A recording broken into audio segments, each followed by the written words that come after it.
Komponen-komponen yang nyata ketika kita berbicara masalah pembentukan karakter oleh guru dan peserta didik, bagaimana terwujud melalui karya-karya sastra yang bisa kita realisasikan, tentu ini akan berdampak sangat positif. Mengapa?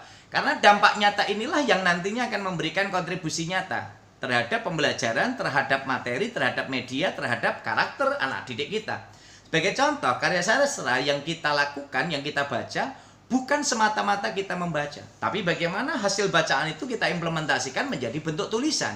Dan itu menjadi nyata ketika mereka menceritakan berbagai hal dalam konteks bagaimana bahasa itu menjadi media pembentukan karakter bagi guru, bagi peserta didik di era pandemi ini. Karena apa? Karya nyata itu sebagai contoh saya katakan, ketika kita buat karya nyata seperti ini di era pandemi, itu akan bisa menjadi salah satu bagian perwujudan karakter yang berbasis literasi. Ketika itu kita realisasikan, tentu 4 keterampilan berbahasa itu menjadi sangat penting untuk bisa kita lakukan. Bagaimana kita bisa wujudkan melalui sastra, itu bisa menjadi media pembentukan karakter berbasis keterampilan abad 21. Kenapa? Ini akan menjadi salah satu bagian penting. Seorang guru untuk bisa memanfaatkan bahasa sebagai media pembentukan karakter itu tidak lepas dari 4 keterampilan berbahasa. Keterampilan menyimak, keterampilan berbicara, keterampilan membaca, dan keterampilan menulis. Tetapi itu juga harus direalisasikan dan diintegrasikan dengan 4 keterampilan abad 21. Kreatif, kritis, komunikatif, dan kolaboratif. Nah, semua komponen itu tentu harus kita pahami bahwa bahasa itu tidak lepas dari namanya konteks bahasa dalam kehidupan. Baik itu konteks situasi, konteks ruang, konteks apapun tidak bisa lepas bahwa kita harus memahami penutur dan lawan tutur kita. Sebagai mahasiswa, sebagai dosen, sebagai tendik, kita tidak bisa lepas. Mahasiswa berdiskusi dengan dosennya tentu dengan tidak tutur yang berbeda. Kemudian mahasiswa menyampaikan kepada teman sejawatnya juga berbeda. Maka memahami siapa penutur dan lawan tutur melalui karya sastra, melalui dunia nyata, itu akan membangkitkan untuk memahami implikatur dan peranggapan. Dan itu jelas akan melibatkan prinsip kesantunan dan prinsip kerjasama. Karena komunikasi kita akan ada penutur, ada lawan tutur, ada partisipan. Dan ketika teman-teman mahasiswa, mahasiswi berkomunikasi tentu akan melibatkan individual dan kelompok. Nah, disinilah kekuatan kita untuk kita libatkan bagaimana kita melibatkan teks, konteks, dan konteks dalam kehidupan, tentu juga melibatkan deiksis. Dan ini sebenarnya yang nanti akan mengantarkan kita untuk bisa memahami keterampilan, kompetensi, hard skill, dan soft skill. Dalam kehidupan selanjutnya, tentu kita tidak bisa lepas ketika kita sebagai makhluk individu, makhluk sosial, dan makhluk religius, bahwa kita menggunakan bahasa lisan dan bahasa tulis. Dan komunitas inilah yang nanti akan mengantarkan kita, lingkungan ini yang mengantarkan kita, konteks ini memiliki peran besar bagaimana kita bisa merealisasikannya. Nah, kalau kita lihat, guru dan generasi abad 21 yang unggul, kreatif, dan produktif, itu tentu harus menguasai formula 4C untuk memiliki karakter yang kuat, tahan banting, dan betul-betul menunjukkan komitmen bagaimana bisa memanusiakan manusia. Bagaimana kita bisa melatih mereka untuk berpikir kreatif, bagaimana mereka bisa berpikir kritis, bagaimana mereka memiliki kompetensi komunikatif yang bagus, dan bagaimana mereka bisa berkolaborasi. Karena di era abad 21 itu kemampuan super team, bukan superman. Jadi bagaimana kita membangun kemampuan super team ini betul-betul direalisasikan, maka disitulah komitmen untuk kerjasama dan berpikir kritis itu akan menghasilkan kompetensi hard skill dan soft skill. Dan sebagai guru itu harus menjadi teladan di dalamnya. Calon-calon sarjana, Bapak Ibu, adik-adik mahasiswa yang di tengah ini masa muda Mbak Moderator Cantik, itu yang saya ambil. Jadi Mbak Moderator Cantik inilah yang menjadi contoh bagaimana komitmen sebagai sarjana, sebagai dosen, sebagai guru yang mampu menjadi teladan, menjadi contoh untuk bisa merealisasikan komponen-komponen karakter itu dalam kehidupan yang nyata. Nah, bagaimana merealisasikan seorang guru, seorang dosen agar bisa mengantarkan peserta didiknya, mahasiswanya untuk bisa memiliki karakter, keteladanan. Pahami 6 literasi dasar. Berdasarkan Forum Ekonomi Dunia, generasi abad 21 wajib menguasai 6 literasi dasar. Literasi menulis dan membaca, literasi numerik, literasi keuangan, literasi digital, literasi sains, literasi budaya dan kewargaan. Ini menjadi rohnya bagaimana pemerintah menggalakkan gerakan literasi nasional, gerakan literasi sekolah, gerakan literasi kampus, gerakan literasi masyarakat, dan gerakan literasi Ratu Lisa, rajin menulis dan membaca. Nah, komitmen-komitmen inilah yang tentu harus kita lakukan. Bagaimana kita merealisasikan itu melalui guru, melalui dosen, melalui mahasiswa untuk senantiasa bisa melakukan upaya berliterasi, menulis dan membaca. Karena apa? Itu akan mengantarkan kita 6 langkah yang harus kita lakukan untuk bisa merealisasikan karakter secara utuh. Bagaimana kita meluruskan niat untuk menulis dan membaca. Punya niat dulu. Ini para mahasiswa, guru, dosen itu biasanya punya niat. Saya juga punya niat, Pak. Nanti tahun depan ditanya Pak Rektor, gimana niatmu tahun kemarin? Wah, niat saya perbarui untuk tahun depan, Pak. Gitu. Tahun depan ditanya lagi oleh Bu Kaprodi, gimana kemarin katanya punya niat untuk menghasilkan karya buku? Wah, Bu Kaprodi, mohon maaf Bu Asnita, ini saya mundur lagi. Rencana niat saya undurkan tahun depan lagi. Jadi mundur, nggak terrealisasi. Yang kedua, tentukan objek yang akan ditulis atau dibaca. Apakah tulisan karya sendiri atau tulisan orang lain? Itu menjadi salah satu bagian penting untuk bisa kita realisasikan. Yang ketiga, kumpulkan semua bahan pendukung untuk memperkaya repertoar dan pengetahuan kita. Nah, dengan demikian itu akan mengantarkan bagaimana kita bisa memiliki karakter yang nyata, baik itu secara lisan, secara tulis. Kemudian yang keempat, mulailah menulis dan tidak perlu berpikir baik dan buruk pada tulisan kita, sehingga kita senantiasa punya motivasi untuk menulis. Yang kelima, jangan merasa rendah diri atau berkeluh, saya tidak bisa menulis dan membaca. Buktinya, Anda bisa menulis setiap hari, membuat status, membaca WA, membaca grup, membaca Facebook. Itu bagian dari keterampilan menulis. Berarti Bapak Ibu, anak-anak mahasiswa bisa menulis. Yang keenam, wujudkan draft tulisan, kemudian baru dibaca ulang dan diedit kembali untuk dipublikasikan. Ini bagian wujud bagaimana merealisasikan karakter yang tadi dikatakan oleh Pak Rektor, bagaimana mentransfer pengetahuan itu bukan semata-mata melalui pembelajaran di kelas atau luar kelas, tetapi bagaimana kita implementasikan berbasis literasi. Guru akan mampu membentuk karakter secara nyata. Karena apa? Ini implementasi bahasa. Lisan dan tulis itu implementasi bahasa. Bagaimana kita mengimplementasikan? Ketika kita menuliskan ide dan gagasan, maka disitulah kita akan menunjukkan komitmen.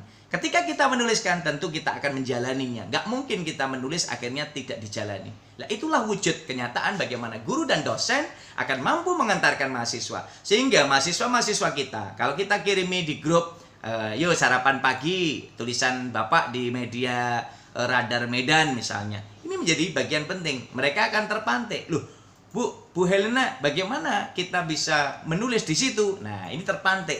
Ya, karakter, keteladanan ini yang dicontohkan. Bukan hanya meminta setelah pembelajaran anak-anak kalian silahkan membaca. Nah, muridnya, mahasiswanya tanya ganti, Bu Helena sudah membaca hari ini. Nah, gitu. Ketika dibalik seperti itu akan berhenti. Tetapi kalau kita contohkan bahwa hasil bacaan kita tuliskan, orang yang menulis satu tulisan pasti bacaannya lebih dari 2, lebih dari 3 tulisan. Orang yang membaca 3-5 tulisan pasti akan menghasilkan tulisan-tulisan yang lain dan bacaan-bacaan yang lain. Sehingga implementasinya akan lebih berbobot lagi. Nah, kuasai formasi menulis dan membaca karya sastra milenial berbasis kisah nyata. Ini dengan 8D ini akan mengantarkan keteladanan karakter ini secara nyata. Contoh, pembentukan karakter generasi muda itu dari sesuatu yang dilihat. Kalau mahasiswa melihat dosennya terbiasa kinerjanya disiplin, kemudian aktivitas menulisnya bagus, aktivitas membacanya bagus, pembelajarannya dapat dijadikan model, maka dengan sendirinya tanpa diminta, anak-anak kita akan meniru kita. Sesuatu yang dialami. Kalau setiap hari anak-anak kita melihat, mengalami dosennya tidak pernah masuk kampus, gurunya tidak pernah datang, tidak pernah mengajar, maka itu yang dicontoh oleh mereka juga. Apa yang dirasakan? Kalau mahasiswa merasakan, kita merasakan sesuatu yang tidak menyenangkan, maka kita pun juga enggan untuk melakukan sesuatu yang dikerjakan. Ketika itu kita kerjakan dan dikerjakan, tentu itu berdampak sangat luar biasa. Keteladanan itu betul-betul akan mampu menjadi salah satu bagian yang tentu tidak bisa ditinggalkan. Lalu sesuatu yang dikolaborasikan. Saya berkolaborasi dengan Suster Desi untuk menghasilkan tulisan yang bagaimana kita membangun literasi religi yang nyata untuk mahasiswa. Itu akan menjadi salah satu hal yang nyata. Dan itu wujud karakter yang bisa ditunjukkan bahwa kolaborasi ini tidak membedakan status, agama, sosial, budaya, tapi betul-betul fokus bagaimana kita menyatukan visi untuk keilmuan kita. Lalu sesuatu yang dikritisi dan dibicarakan, ini akan menjadi menarik ketika kita membaca karya-karya sastra, itu akan lebih bijak. Karena dengan membaca karya sastra, itu menjadikan kita memiliki keleluasaan cakrawala bidang sastra dan bijaksana dalam bertutur, dalam bertindak. Karena apa yang kita pikirkan itu akan menjadi tindakan kita. Apa yang kita pikirkan itu menjadi ucapan kita, lalu yang kita ucapkan itu sering jadi akan menjadi tindakan kita. Nah, dalam konteks ini tidak lepas dari sesuatu yang disayangi. Karakter seseorang kan bisa berubah ketika berbenturan dengan sesuatu yang disayangi. Misalnya, saya ketemu Mbak Helena, lalu Mbak Helena mengatakan, saya tanya, Mbak Helena, mohon maaf, nama lengkapnya siapa? Gitu. Lalu Mbak Helena jawab, aduh Bapak, nama saya ya Helen. Nah, gitu. Lalu gantian, Mbak Helena tanya pada saya, nah, Bapak, kalau Bapak namanya siapa? Oh, kalau Bapak, Dek, apalah arti sebuah nama? Sekuntub Mawar dan Melati harumnya tetap sama. Nah, itu posisi itu bisa mengubah segala sesuatunya. Dalam konteks seperti itu, sesuatu yang disayangi, sesuatu yang disuka, itu akan bisa mengubah. Contoh, seseorang akan berubah sikapnya ketika dia diminta oleh orang yang disayangi. Misalnya, ibunya ini sangat disayangi. Mbak Elena ini sangat disayang oleh ibunya misalnya. Lalu dia ingin kuliah ke Solo, tapi oleh ibunya, janganlah, kuliah di Medan saja. Macam mana pula? Nah, gitu. Macam mana pula itu ya. Jadi macam mana pula kuliah di Solo, di Medan saja ada, gitu ya. Jadi posisi logatnya kan gitu kalau Medan. Sehingga posisi ketika kita lihat kondisi seperti itu, akhirnya Mbak Helena karena sesuatu yang disayangi, ibu bapaknya yang disayangi, maka dia tidak jadi ke Solo, dia mengikuti apa itu. Itu karakter wujud yang nyata. Nah, berliterasi dengan Ratu Lisa, rajin menulis dan membaca. Kata kunci untuk mengimplementasikan bagaimana guru dosen untuk bisa menjadi teladan berkarakter bagi mahasiswa peserta didiknya, tentu dengan berliterasi dengan Ratu Lisa, rajin menulis dan membaca. Kenapa? Itu akan mengantarkan nilai keaktifan, kreatif, inovatif, dan produktif. Nah, disitulah kekuatan kita untuk merealisasikan dalam bentuk tridharma perguruan tinggi, baik itu pengajaran, penelitian, dan pengabdian, dan juga bagaimana kita mengasah keterampilan soft skill kita untuk bisa kita realisasikan, entah wujudnya dalam bentuk jurnal, cerpen, novel, antologi puisi, dan juga yang lainnya. Dan disinilah kekuatan kita untuk bisa merealisasikan itu menjadi komitmen yang nyata. Dan komitmen itu tentu misalnya, sebagai contoh ini, perbanyak bahan kajian sastra, perbanyak bahasa-bahasa yang bisa kita baca di media cetak atau media online, itu akan mengantarkan seperti ini. Sebagai contoh karya yang saya tunjukkan ini sehimpun puisi yang disusun oleh teman-teman, menjadi salah satu bagian penghargaan kepada almarhum Bapak Sapardi Djoko Damono. Nah, ketika ini menjadi salah satu bagian real, saya tidak terlalu banyak berkata-kata pada anak-anak, tapi ketika mereka membaca tulisan-tulisan saya, ini menjadi sangat menarik. Oh, Pak Romadi tulisannya muncul lagi, Pak Romadi ini tulisannya di media cetak. Sehingga tidak perlu saya banyak berkata-kata, tapi mereka membaca dari karya-karya. Dan komitmen inilah yang real. Kita banyak membaca buku-buku inspiratif yang akan perkaya repertoar bahasa. Dan ini upaya membentuk karakter, sehingga kita tidak hanya mengatakan, tetapi real. Bagaimana karakter-karakter yang ditujukan orang-orang sukses ini. Sehingga posisi ini sebagai misalnya Pak Bob Sadino, ada Pak Khairul Tanjung, itu ada Pak Rafiq, ada Pak Bucut Mutia, ada Bapak Presiden kita, Bapak Joko Widodo, ada Bapak Habibie, dan banyak lagi. Itu menjadi salah satu bagian penting untuk memantik semangat mereka, menginspirasi mereka. Dan komitmen ini real. Tentu saja sebagai guru, mahasiswa, dan dosen abad 21 harus melek literasi. Sekarang eranya digital. Kita menelusuri media cetak, perpustakaan digital melalui perpusnas.go.id sampai 7 turunan tidak akan habis di sana. Atau teman-teman bisa buka materi-materi di arfusratulisa.id. Nah, arfusratulisa.id itu menjadi bagian-bagian penting yang bisa menjadi pusat sumber literasi yang bisa kita manfaatkan. Dan komitmen-komitmen lain yang bisa kita lihat dari sumber-sumber literasi digital. Nah, di era digital ini, guru yang paling pintar, guru yang paling dianggap luar biasa, pagi, siang, sore, malam siap 24 jam, itu Mbah Google. Tidak lagi Mbak Asnita, tidak lagi Mbak Helena, tapi Mbah Google. Karena Mbah Google ini ditanya, pertanyaannya salah pun dibetulkan. Apa yang kamu maksud ini toh hell? Nah gitu. Ya Mbah, enter, jeleng kan gitu. Lah itulah keunggulan Mbah Google yang luar biasa. Nah, komitmen inilah yang harus kita miliki, bahwa kita memiliki pola bagaimana kita menginteraksikan, mengantarkan, dan juga mentransfer keilmuan. Itu bukan semata-mata mentransfer, tapi menunjukkan keluasaan. Dan itu akan menunjukkan karakter seorang guru dan dosen mampu menjadi teladan bagaimana mengembangkan ide dan gagasan berbasis literasi yang bagus, baik itu basis cetak maupun digital.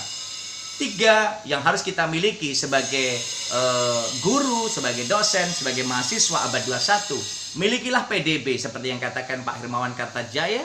Milikilah PDB, positioning, different, dan juga branding. Kalian sadar, kita sebagai dosen, kita sebagai mahasiswa, kita sebagai masyarakat. Tapi kita harus memiliki pembeda. Adik-adik sebagai mahasiswa Santo Thomas tentu memiliki pembeda dari mahasiswa yang lain di Medan. Untuk apa? Untuk branding. Nah, komitmen inilah yang harus kita sadari. Sadar dalam posisi ini akan mengantarkan komitmen kita lebih baik lagi. Sebagai contoh, brandingnya misalnya. Ini secara tidak langsung kita sebagai dosen, sebagai guru, dari branding ke pembeda. Saya sama-sama menjadi dosen, tapi saya punya pembeda dari yang lain. Ini menjadi komitmen visi pribadi. Nah, paling tidak di kampus saya dari sekitar 1.800 lebih, ini saya berada di ranking 66. Nah, jadi tidak jelek-jelek banget gitu ya. Artinya dari posisi itu menjadi bagian komitmen branding kita, dari karya-karya, dari yang kita lakukan. Kemudian dari nanti bisa dicek juga teman-teman, misalnya cek Google Scholar untuk sitasi misalnya. Ini sudah 1 bulan yang lalu 3.399 sitasinya. Nah, mungkin sekarang sudah naik lagi. Artinya sitasi ini menunjukkan bahwa karya yang kita tulis ternyata disitasi banyak orang. Dan ini menjadi salah satu bagian. Kalau sitasi, saya di kampus saya ini nomor 1. Nah, ini nomor 1, rujuk ya, ini paling tinggi di kampus saya. Nah, ini menjadi salah satu bagian keteladanan tanpa harus dikatakan. Tetapi dari karya-karya inilah, ini yang menjadi salah satu bagian penting yang kita wujudkan. Paling tidak, untuk karya-karya jurnal Scopus juga kita bukan berarti kosong. Tapi paling tidak di Scopus kita juga ada isinya. Jadi ketika kita berkarya, mengajak mahasiswa kita berkarya, kita pun juga punya karya. Dan ini kenyataan yang harus kita lakukan. Dan sudah saatnya lah kita, teman-teman, mahasiswa, guru, dan dosen, kalau mengaku jadi mahasiswa dan dosen, ya saatnya punya karya-karya monumental seperti ini. Ini karya-karya yang senantiasa menjadi komitmen saya. Saya tuh punya visi pribadi untuk menghasilkan buku sejumlah usia saya. Saya mulai menulis buku itu tahun 2004. Nah, sampai sekarang saya usia 44. Buku saya sekarang sudah ya hampir melebihi usia saya. Jadi sudah melebihi usia saya, dan ini menjadi salah satu bagian. Bukan berarti saya terus berhenti menulis. Saya terus menulis. Baik karya-karya mandiri yang memang kita realisasikan, dan sederhana menjadi bagian penting untuk kita realisasikan.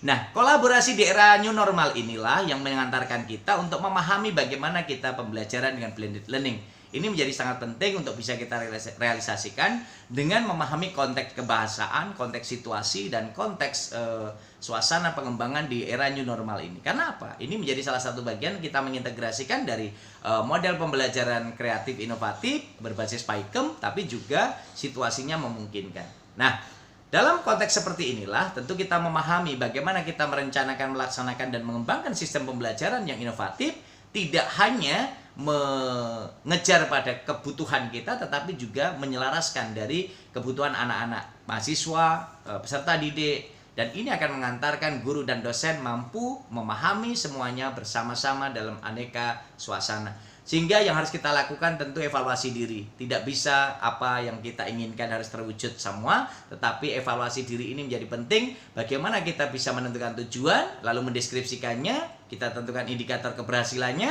lalu kita sosialisasikan. Sehingga ini menjadi bagian upaya kita menjadikan kita yang terbaik di antara yang baik. Sebagai penutup, nah, untuk mewujudkan guru, dosen, memanfaatkan bahasa sebagai media pembentukan karakter, milikilah karakter dengan 5B. Bersilaturahmi, berkomunikasi, berkolaborasi, beraksi, dan berliterasi dengan Ratu Lisa. Rajin menulis dan membaca. Karena itu implementasi dari wujud bagaimana kita menjadi manusia yang fokus, visioner, dan menguasai teknologi di abad 21.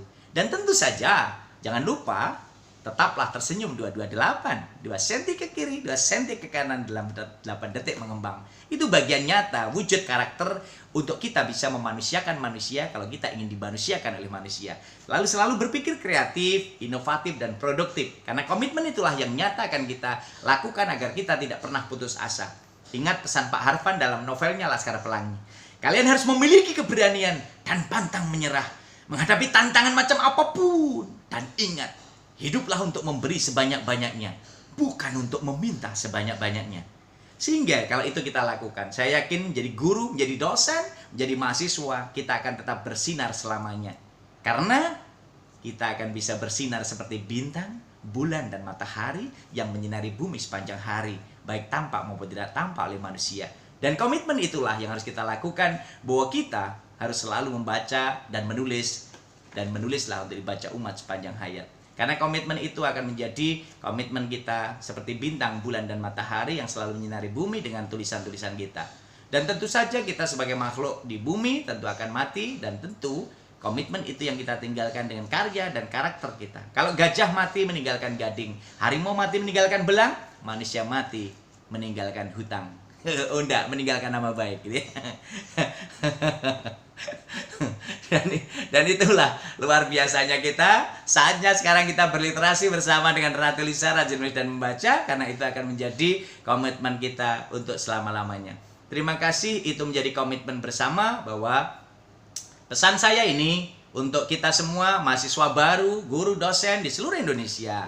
Kawan, berliterasilah dengan Ratu Lisa, rajin menulis dan membaca. Kalau Anda mengaku sebagai mahasiswa, sebagai guru, sebagai dosen, maka membacalah untuk menulis, dan menulislah untuk dibaca umat sepanjang hayat. Saya berharap semoga kita semua menjadi guru dan dosen hebat yang bermanfaat. Jadi guru dan dosen sejati yang selalu memotivasi dan menginspirasi, dan menjadi guru dan dosen bermartabat yang maslahat untuk umat. Terima kasih, segala kekurangan mohon dimaafkan untuk kelemahan saya sebagai manusia. Kalau ada kelebihannya, saya sedekahkan untuk kita semuanya. Terima kasih. Assalamualaikum warahmatullahi wabarakatuh.